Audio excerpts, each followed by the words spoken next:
舞台灯光骤然亮起，那束追光不偏不倚地打在他瘦小却挺直的身影上，仿佛要把他牢牢钉在世界的中心。主持人那句话像一颗石子投入平静的湖面，瞬间激起千层浪。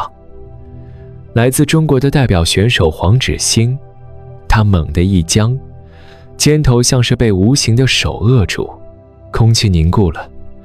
评审席的目光像 X 光一样，一寸寸扫过他胸口那枚小小的台湾徽章，却无一人出声。这里是意识觉醒，记得按赞、订阅并打开小铃铛，这样您就不会错过我们的新视频。掌声迟疑地响起，稀稀落落，听起来更像是某种尴尬的掩饰，而非由衷的祝贺。他像一尊雕塑般立在那里，没有一丝笑容。台下的队友眼神闪烁，没有人为他辩驳，甚至没有一个人敢开口。有人低声说：“笑一笑吧，得了奖就好，别计较这些。”也有人小声嘀咕：“忍一忍吧，这种事台湾人早就习惯了。”但黄芷欣没有动，他就那么静静地站着，直到主持人把话筒递到他面前。他缓缓抬手，握住话筒的那一刻，整个会场陷入死一般的寂静，万籁俱寂。他只说了一句话，就是那简单的一句话，瞬间点燃了沉寂的空气。掌声如海啸般从四面八方汹涌而来，经久不息，持续了整整1分钟。黄芷欣抵达美国的时候，加州的阳光正好，不灼热却刺眼，和他照片里看到的一模一样。机场出口人潮汹涌，他从未见过如此多的肤色与表情在同一个空间里交织。他站在其中，身后的行李箱上一张小小的台南高女代表贴纸显得格外醒目。这是他第一次出国，为了参加一场高中生国际科学挑战赛。老实说，他获奖的几率并不高，他的项目也算不上什么前沿科技，只是一个他在台湾独自捣鼓出来的社区空气监测装置。他花了整整2年课余时间，每天骑着那辆破旧的摩托车跑遍10几个街口，只为了让常年照顾他的外婆少吸一点废气。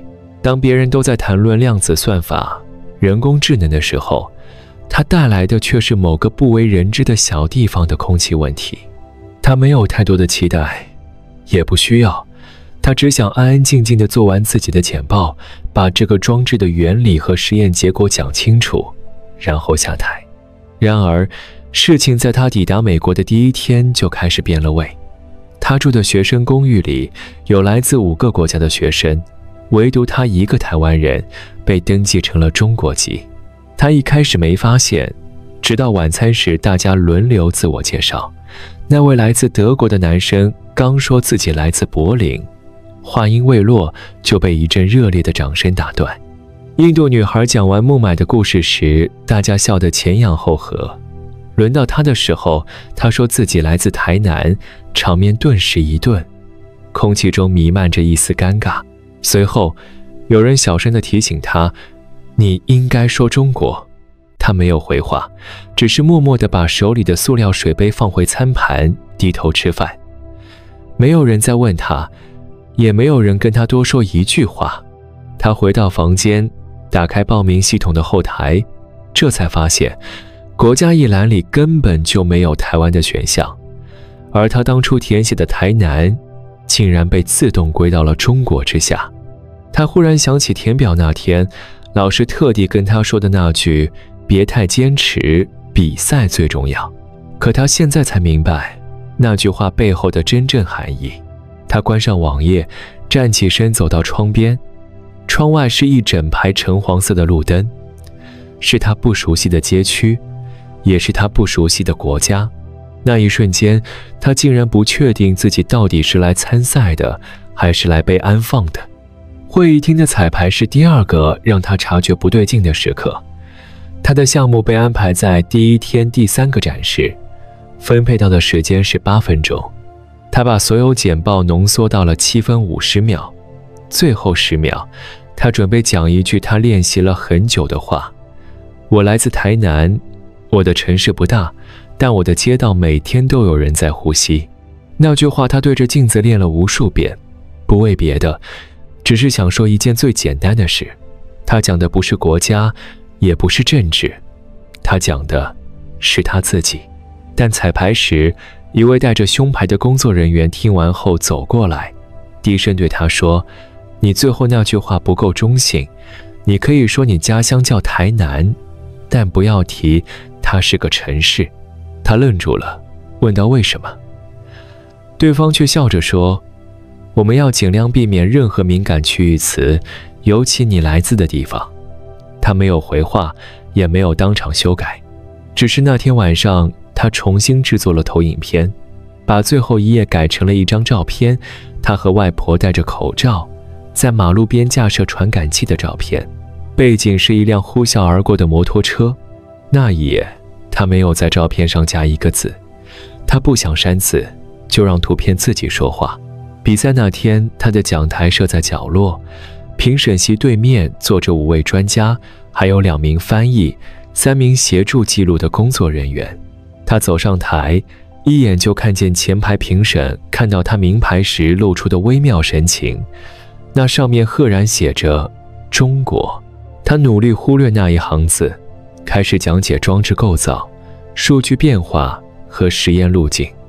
声音不大，但清晰，没有丝毫卡顿。他用了7分钟的时间走完了整个实验架构，但他明显感觉到评审的问题比前2位选手都要苛刻得多。有人质疑他的数据精准度，有人问他为何没有申请更权威的机构认证。他知道自己没法辩解太多，他使用的器材都是民间单位捐助的，有些甚至是从废品里重组的。他没有资金，也没有校内资源，她只是一个高中女生，在台南的街头站了2年，只是为了知道外婆呼吸的空气里到底藏着多少灰尘。她讲完后，台下异常安静，掌声响起得很迟缓，稀疏的仿佛是零星的雨点。她走下台的那一刻，心里没有难过，只有一阵刺骨的寒意，像是被风透过骨头。当天晚上，她没有去庆功派对，他在房间里用棉被盖住头，一边听着窗外传来的音乐声和欢笑声，一边把手机调成静音。直到深夜，一封系统通知跳了出来，他入围了决赛。他愣了一下，按掉通知，没有再点开。他不敢相信，也不想太快相信，因为他知道，真正的考验不是在赛场上，而是在舞台下。在广播响起的那一刻，在所有人都盯着你的时候，你敢不敢大声地说出你是谁？决赛当天，洛杉矶的天空格外阴沉。黄芷欣穿着那件深蓝色的制服外套，站在会议厅后台，手心沁出细密的汗珠。他反复默念着自己的简报流程，却怎么都觉得今晚不只是一场普通的比赛。他的名字是最后一个被叫到的，这意味着他要等到全场灯光快要熄灭，所有人都已疲惫分神之后，才能走上那个讲台，去讲述一个几乎没有人关心的议题：台南的空气质量和他外婆的呼吸。但他已经准备好了。从他站在机场的那一刻起，他就知道这场比赛赢不赢奖不重要，重要的是他要站上去说出自己。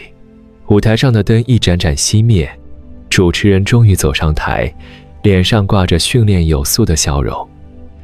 接下来有请最后一位选手登场，来自中国的黄芷欣。这句话落下的一瞬间，后台一片静默。他的背挺直了几分，步伐没有丝毫迟疑。他走出去的脚步仿佛不是踏在地板上，而是穿过了一整片陌生人的目光。他站定，环视观众，深吸一口气，简报一页页展开。开场没有掌声，评审席上几人神色冷淡，还有一位年长的男性连他的名字都没有看，只是拖着下巴望着天花板。他的声音始终稳定，哪怕有人皱眉，有人低头交谈，他依旧没有跳过任何一页，任何一个数据。他讲空气里的悬浮粒子浓度，讲他用的监测装置如何因地制宜，怎样重组校准。讲完一整套流程，他拿出一张照片，照片上是他与外婆戴着旧口罩，坐在台南永康的街头，背景是一张印着车辆慢行的褪色标语牌。这就是他的结尾。观众席没有反应，评审也只是翻了翻手中的表单。他知道很多人没听懂，也不想听懂。主持人又一次走上台，再次感谢中国代表黄芷欣的精彩报告。接下来将进入颁奖与各国代表合影环节，请选手准备上台，我们将为每位国家代表颁发荣誉证书。他没有动，直到现场广播再次响起那句请中国代表黄芷欣上台领取证书。他的手微微一抖，却依然保持站姿，目光扫过台下某一处，似乎看见了远在家乡的谁。他走到话筒前，没有等主持人递来麦克风，自己伸手拿起。他看着台下，脸色沉静，只说了7个字：我代表谁，不是你说了算。全场顿时寂静，像是一块石头投入深水，没有激起浪花，却留下久久的回音。几秒后，不知是谁率先鼓起了掌，接着是一片如雷般的掌声。有人起立，有人红了眼眶，也有人悄悄看向主办方的方向，表情复杂。黄芷欣没有再说话，只是缓缓将话筒放下，然后深深鞠了一躬，直直地站在那里，没有转身，也没有退场。那一刻，他仿佛站在了风口浪尖，但他一点也不怕。后台很快传来低声的讨论，有工作人员匆匆走向他说，他不该在公开场合说那种话，会让主办单位为难。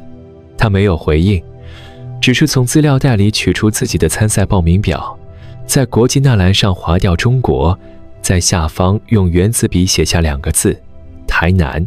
他没有喊叫，没有吵闹，只是把表单摊在桌面上，让所有人都能看见。他不想证明什么，只是不想别人替他决定。隔天清晨，组委会原计划发布的比赛新闻稿延迟了4小时才上线，而他那7个字已被现场录影剪成短片传遍网络，点阅破万，留言如潮。